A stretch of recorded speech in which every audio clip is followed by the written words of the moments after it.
Hi, my name is Elle Billing. I am a chronically ill queer femme, and I'm tired.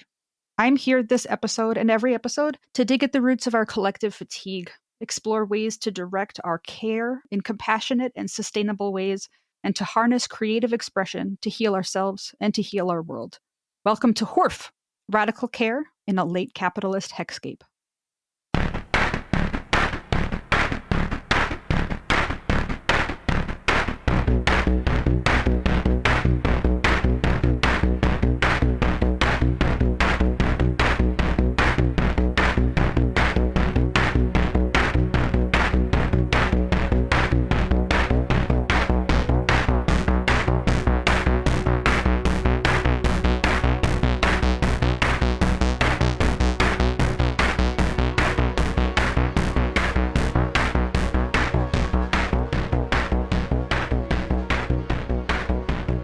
My guest for this episode is Jaci Rasmussen. Jaci Rasmussen is a pianist, educator, and arts advocate. She has performed across the United States in numerous solo recitals, masterclasses, and festivals, studying with renowned pianists from across the globe. A passionate collaborator, she is currently the collaborator on the piano suite project Able with composer Elijah Culp, which interrogates the relationship between notions of disability, ability, and virtuosity, reimagining a more inclusive notion of each subject. As an artist living with lupus, systemic lupus erythematosus, through this project, she navigates these concepts in the lens of her own journey with this chronic illness. I'm excited to have Jaci with me on the podcast today. Welcome. Hi, Jaci. Welcome to Hoorf. Hi, Elle. Thanks for having me. Oh, I'm so excited. Yeah. It's been a while since we've seen each other. It has been a long while. Yeah. Life has taken us to very different places. All over the place. Yeah. So, you're in Indiana and I'm in North Dakota, but we both used to be in Idaho. So, but you've been a few places since then. So, and we'll probably get to that, but yeah, it's nice to see you. I'm excited. Yeah, it's so nice to see you. Yeah. If you'll excuse me for a second, I need a little water. No, you're good. I need a beverage too. In your piano mug, it's so cute. Thank you. Yeah, my teacher got this for me, so very nice. Sometimes if I'm drinking coffee while I'm recording, I have my Hoorf mug. I love that little branding moment. Yeah, it is. No one else sees it because we don't save the video, but it's just like good vibes.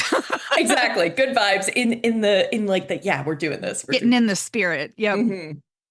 So I'll just start and then we'll get going. And so I'm wondering, how have you received care this week? I've thought about this. I feel like I've received a lot of care in a lot of different ways this week. But like when I first saw that question, my first thought went to the fact like now the school year, quote unquote, has started. Like as a piano teacher, I work mainly around the school year. Just educators in general. And I also have some other gigs starting up. Like I just started a new ballet accompaniment job, which has been really fun. Oh, cool.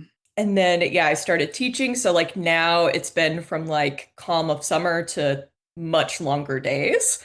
And by the time I get home, it's later and I'm like, I don't want to cook. Like I just want to like get horizontal on the couch for a minute.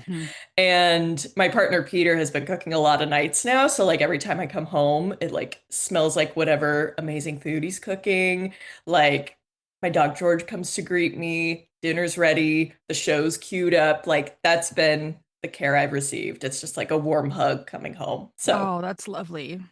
Yeah, it's been really great. Nice. Yeah. Oh, that makes me feel warm and cozy. I know, right? Like you open the door and it's like the cartoon waft of like, the whatever chicken or whatever is cooking. Yeah, it's been great. So very grateful for my partner. Very caring.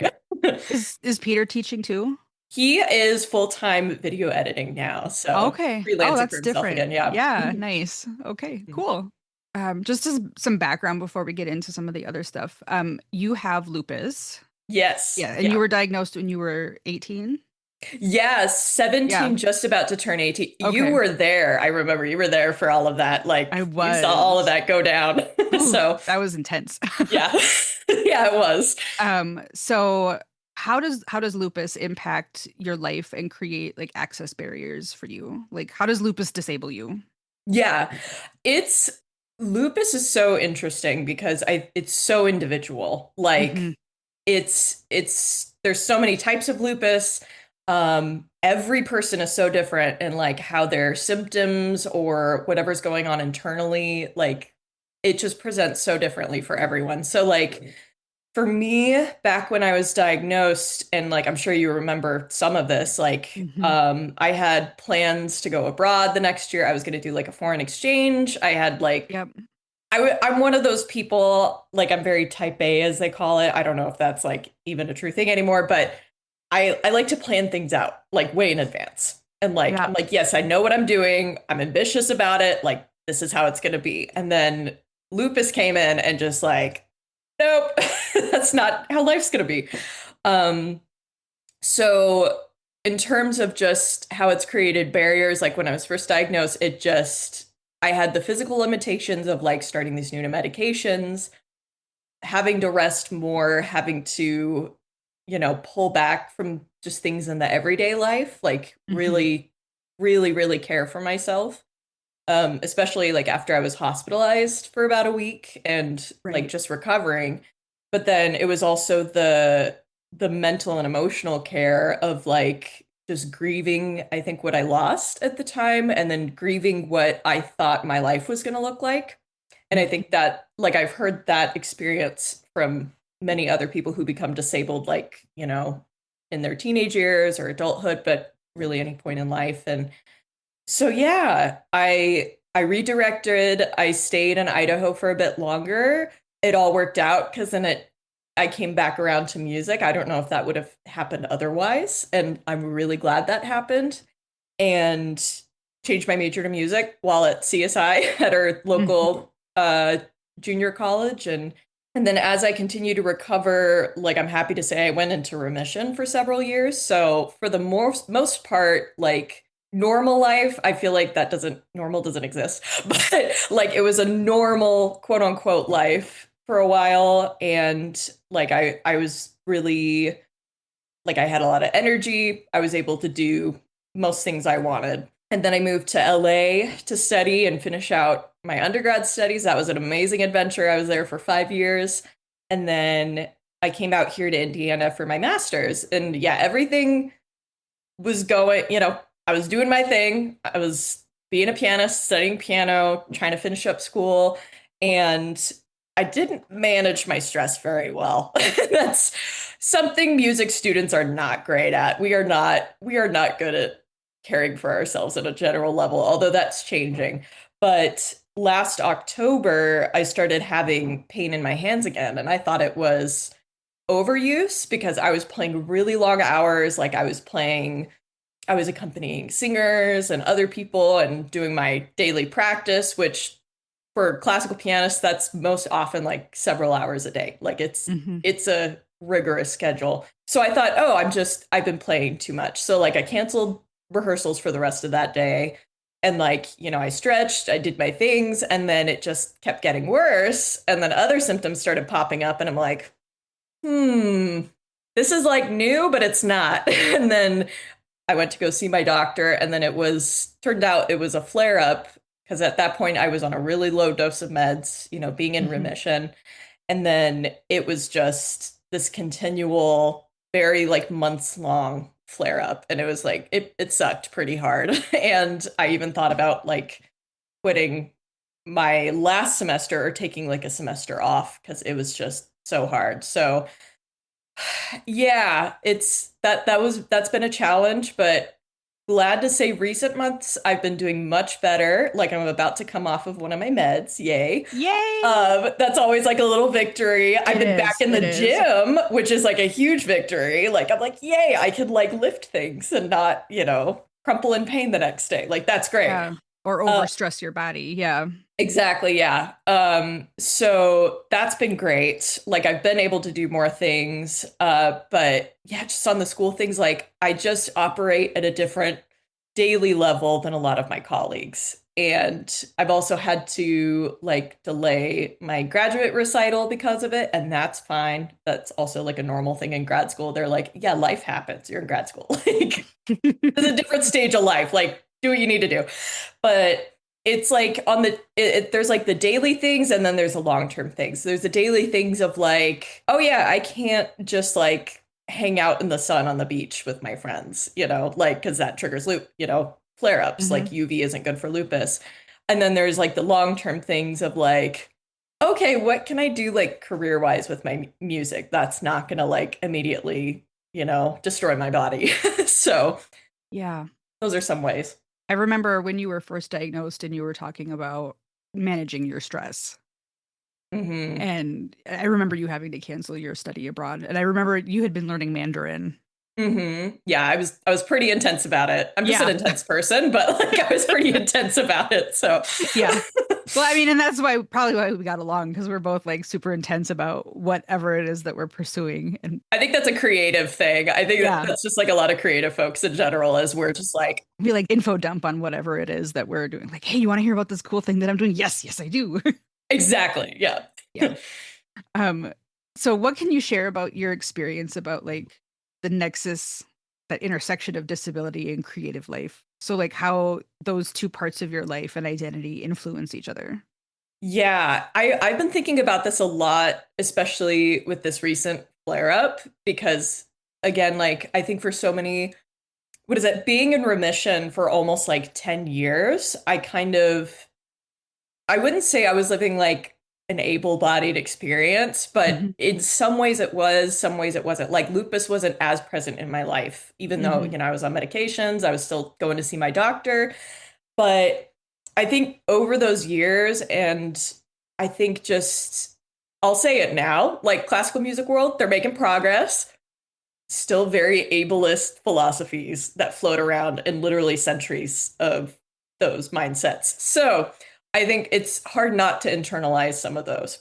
Hmm. And this recent flare has like really kind of set me on this whole deconstruction of these notions, and just also past burnout just in general, and like past struggles I've had, like being, how do I say it? I've also gotten a lot more passionate about like accessibility and equity in classical Hmm. music. Like that's kind of a big career thing of mine. Like I'm very passionate about that because of experiences I've had, in all different places, but in teaching especially. But yeah, I've been kind of deconstructing these things. So like, what does success mean? Like, what does that actually mean? Is it okay as a pianist, like touring the world? Okay, but if you don't do that, what does that mean?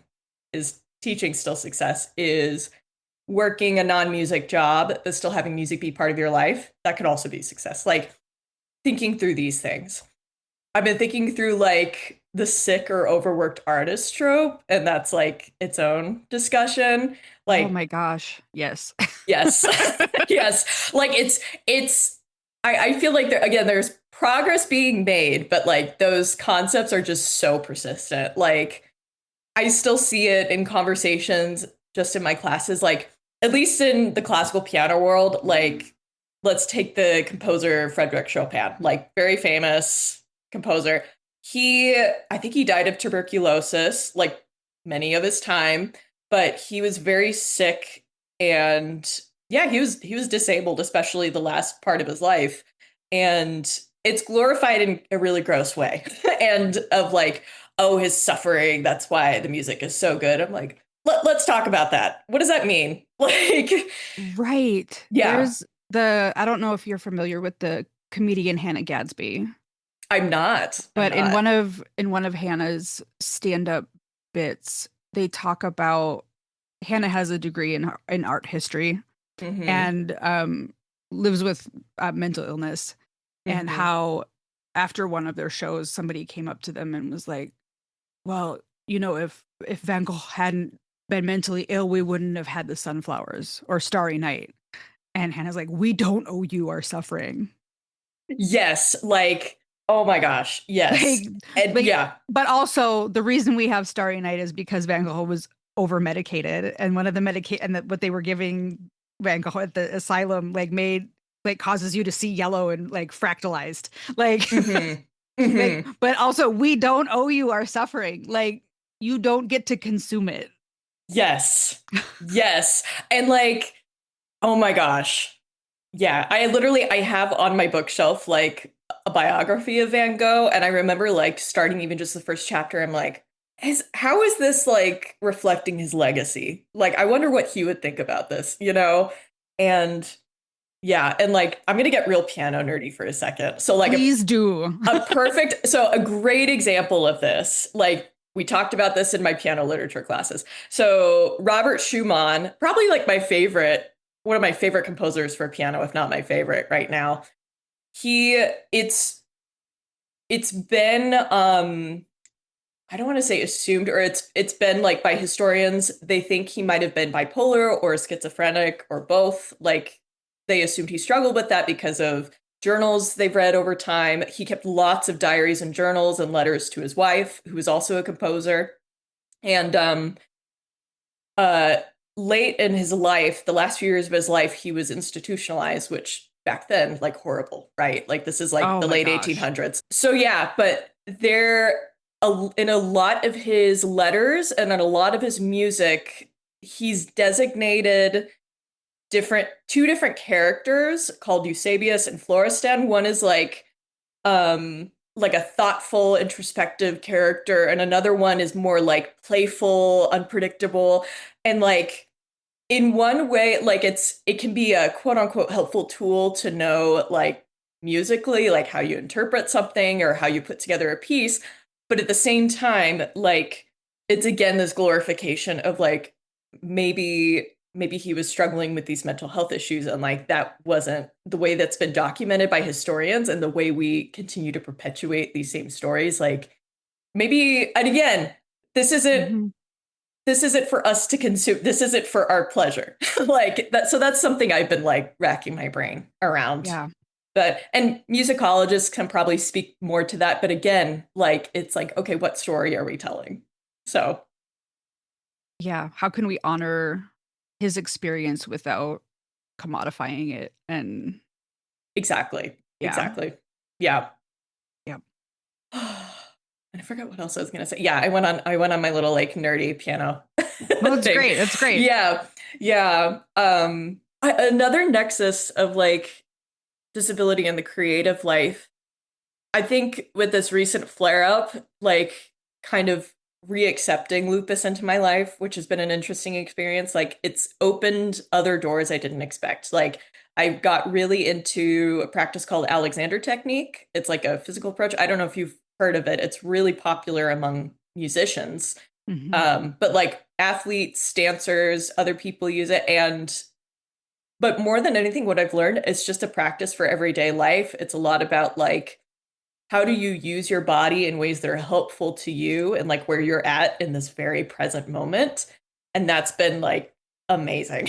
So I'm really lucky to have those resources here at IU. And I have a really awesome teacher who's also like very affirming and very accepting and open to different disabled experiences. Like we've had lots of great conversations about like my recent experiences, and like I would have kind of like lessons or sessions of like practicing this, and it would be in the mornings, and mornings are always worse for lupus. Like you wake up and everything's like, especially in a bad flare, everything's swollen and like stiff and just like you feel gross and painful. And yeah, it kind of just was like a practice of it met me and accepted me every moment of where I was at any time, including the worst, including the best. And that's been like something I've been taking into my creative life of like, how can I do that for whatever I create? How can I do that just in my general life? Like on a what I call like a low spoons day or a high spoons day, you know? So Yeah. that's also been really great. That's good. I've been doing, I call it sloga. Yes, I Yeah. love that slogan. I love that. Yeah. It's, I can only do about 10 minutes of that anyway. Yeah. It's very slow and I only do a few poses. And I only do it a couple times a week. Like I can't do it every day. I can't even call it a yoga practice. By most people's standards. But it's just enough to like get me in my body and working with it. Like in the same way that you're talking about, like right now, this present moment, what can I do? How can I Yeah. and like accepting where I am. Yeah. Yeah. There's something Alexander technique is like very adjacent to yoga too, which is like Yeah. cool to hear. There's something like the one thing I'm able to do every day, no matter what, it's called active rest. You literally just lay on the floor. Like you might have a book or two under your head to help with alignment. You can put your feet up, that helps with your lower back. Like you can have your feet flat on the ground, or you can just lay flat. And you just give your body directions to like, okay, what would feel good right now? Maybe I can think about, lengthening through my neck or releasing my hip muscles. And like, that's all you have to do. And it's also like, you can invite your body to do this. You don't have to force it. Don't force it. Just let what happens happens. And that's like an exercise no matter where I'm at every morning. It helps and I'm able to do it. So that's like my version of sloga. So Yeah, floor time, I think is floor what I time. that's what I Yes. call it. Floor time. Oh, Floor time. time for some floor time. And my mom will be like, "Are you okay?" I'm like, "Yep." Yep. This is great. Yep. Just floor time. This is what is it? Somebody in like Alexander technique, they called it like a drink for your spine, which we kind of like giggled about it in class, but we're like, it Oh, so is because it's like releasing that uh-huh. pressure. So anyway, I love love it. sloga. I'm calling Yep. it sloga now. Yeah. I'm gonna adapt that for mine. Yeah. I think on my Facebook profile, I say that I'm an aspiring sloth. So Yes. Yes. I it's love like that. because a sloth is perfectly adapted to its environment. Like I'm going the pace that I need to. Yes. I'm not slow. I mean, I Yes. am, but it's okay. Yes. Yes. It's like, oh my Going gosh. fast would make me sick. Exactly. You're like, it would do more harm than good. It's like I kind of think a lot about the slow life trend, like, and the fact that it's trending and I don't know. Yeah. I have lots of thoughts about that, but it's also like, you're onto it because it's good for us. Slow down. Yes. Capitalism tells us not to, but you should because it's really good for you. And like, capitalism will not cease in like its pace. But So. the fact that capitalism has latched onto the slow life. I know, and it's so ironic, and I'm like, Oh my ooh. gosh. It's like, oh, they'll commodify everything.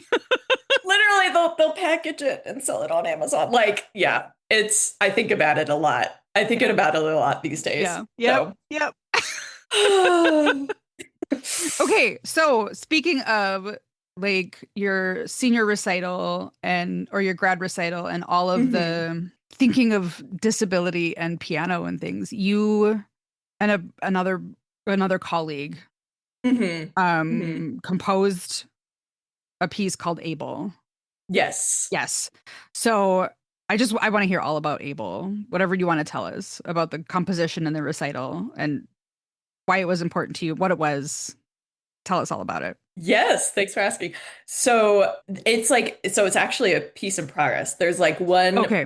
it's like a four-part piano suite. So there's like Okay. four movements, and then we've already premiered the first movement. So it's with my friend and colleague Elijah Culp. He's a composition master student here at IU, and yeah, it's a suite where every performer in their own body and their own creative experience can express the concept of virtuosity and what it means to them. And it all came about because of a yearly project I'm part of. It's for like new music. A pianist gets paired with a composer. They work on creating like a short piece together, and then we premiere it in this big long recital. There's like 24 pianists that play. It's like this like hour and a half, 2 hour long concert, and it's really cool. Mm-hmm. And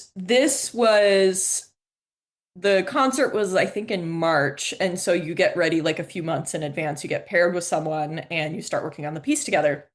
And like, it's mainly a lot of the composer says, hey, I have this idea, brings it to the pianist. They try some things, say, here's my idea for this, or I can't play this physically, or like this is impossible. And that's part of the learning experience. It's really good for composers and it's really good for pianists. So, Yep. and it's something I love doing. I love working with composers. So anyway, the prep kind of started happening in like December, January, and that was like the very worst of my flare up. Like Mm-hmm. that's when like I was many days I was just in bed all day. I had to call out on a lot of things. It was just really rough.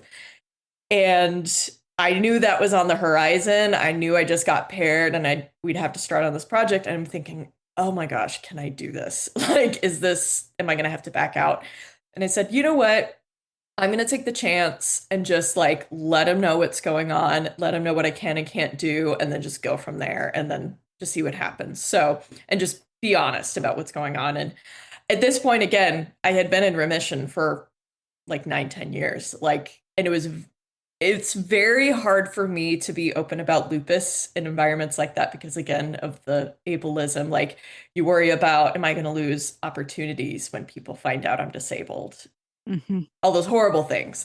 Right. And so anyway, it felt like kind of a leap of faith for me. So we met on Zoom for the first time, and like he just asked if I had any ideas, and I was like, here's the deal. Here's my condition. Here's what I've been dealing with. And I told him, I was like, it might even be like a fun idea to explore, something adapted to what I'm going through right now. And he just kind of paused for a minute and just like was thinking to himself. And I was like, oh my, my mind's racing. I'm like, oh my gosh, like, is he gonna ask for another pianist? Like, what's gonna happen? And he just came back and said, like, I'm really glad you shared because I actually have a form of cerebral palsy. And like, I don't get to tell very many people about this, very often. And he's like, it affects how I play, it affects my music making. And then so we started talking about like music making as disabled artists and just all the different facets of that. And that's kind of how this all came to be. So, Wow. yeah, it was a pretty powerful moment. So, yeah, so now we worked on the first movement of it called Flare Up, and that's been encapsulating like my experience in that moment. And then I think April, May, we started a Kickstarter to like really get this whole project going so we could premiere it. We're planning to premiere it this coming January. We hope to invite other artists and creatives in part of that project. And then also, like, we started a biweekly newsletter for some of our supporters to like show them the process, our thinking, our experiences.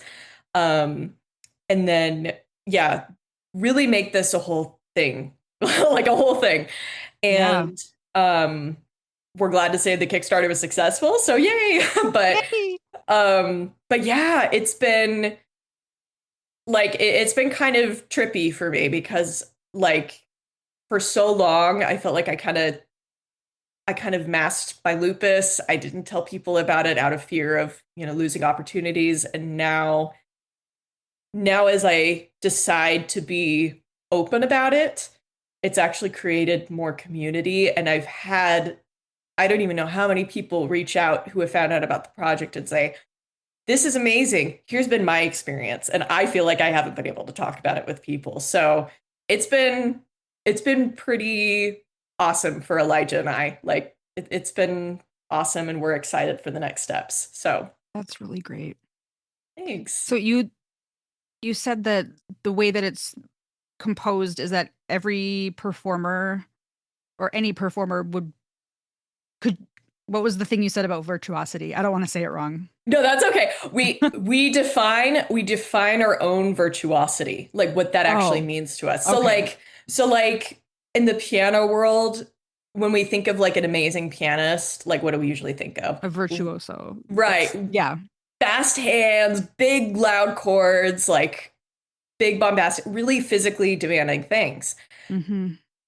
But on the other hand, pianists, we also know some of the hardest things to do are also like the quiet things, like all the little details. So like virtuosity is so subjective, and we wanted to take that to where the ableist notions of like, let's say there's a disabled pianist who isn't able to do like, these fast running notes. What does virtuosity look like for them? Maybe they have a different ear for creating like a certain color in like the bass section here Mm. that maybe other people aren't as attuned to. That's their virtuosity. That's where they're drawing from. So like instead of taking like our physical or mental or emotional limitations, whatever they may be, whatever that looks like for us, like we're actually using that as inspiration. So, Okay. and another thing like we're being careful with is not to like brush broad strokes and the same Hmm. thing of like Yeah. not being ableist, like we're centering it in our experiences. So like a lot of our process has been Elijah says, it's hard for me to do this thing with my left hand because of my cerebral palsy. So like let's work with that. Or for me, it's like, how can I use like my arm weight here in a way that's comfortable for me? So like that's been something we're balancing, and we're also like adding notes in the score where we can say you can improvise however you want here, or you can leave out these notes here for what, whatever you're Hmm. able to do or whatever you want to do. So that's kind of been the process. It's been, I know we just keep a very open mind, and it's also been like asking for input from others of like, what do you think? What would you do here? So That's really neat. Thank you for explaining that. yeah, thank you. So I have one last question for you. Okay. Yeah. So what is one true thing that you have learned through either playing or teaching piano? I love this question so much. Like I have to tell you, I was like, oh, this is such a good question.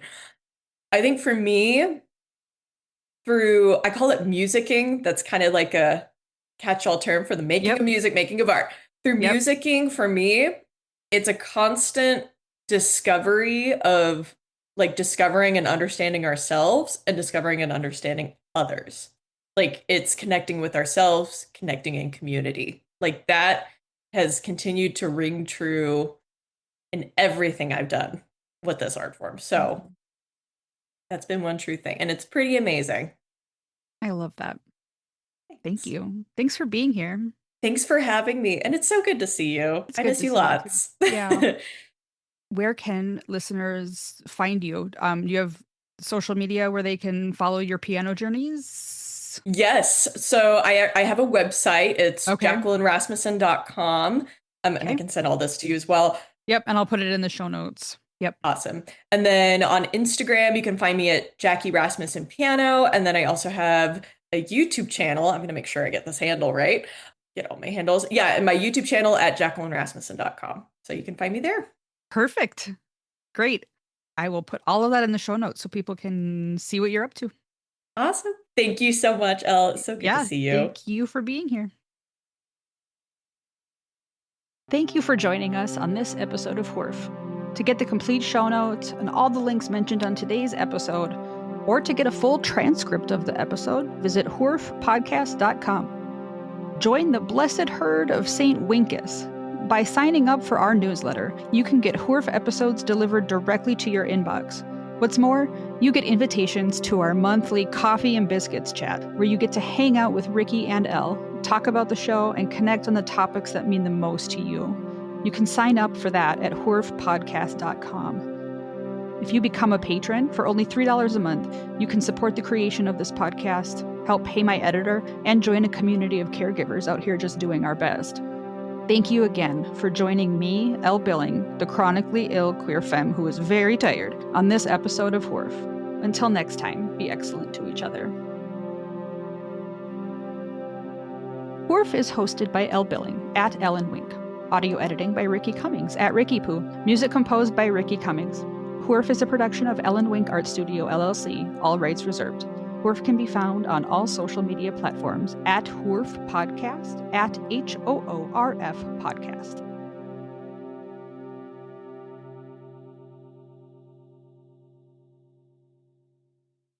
A sloth is perfectly adapted to its environment.